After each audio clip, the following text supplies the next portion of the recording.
Gagawa po tayo ngayon ng DIY study table at DIY pencil holder. Simulan na natin. Ito po ang ating mga kailangan. 2 pirasong karton, gunting, alala ito ay matulis, mag-ingat sa paggamit. Karton na maliit, glue para sa pandikit, mga pangkulay para sa pagdidisenyo. Simulan na natin. Una, i-assemble natin ang karton upang maging hugis lamesa. Ating baliktad ang karton at lagyan ng hot glue.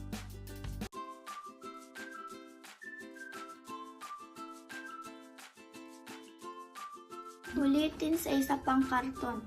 Gluein na po natin.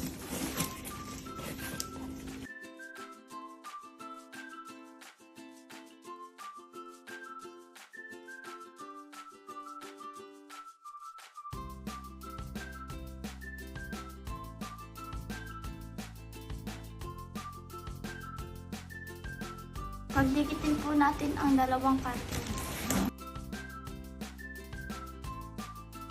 Atin itong disenyohan. Atin itong gawing makulay at dekorasyonan.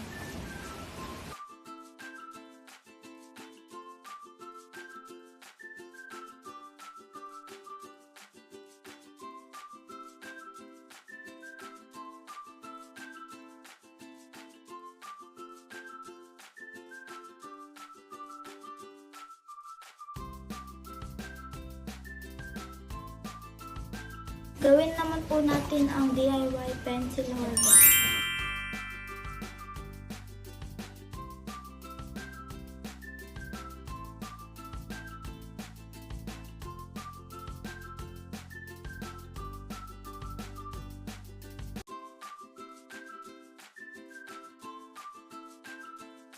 Idikit na po natin ang disenyo.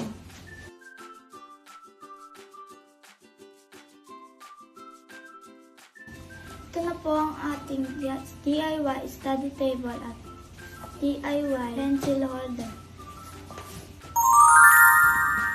Paalala, ating ligpitin ang ating mga kinalat. Panatilihing malinis ang ating kapaligiran.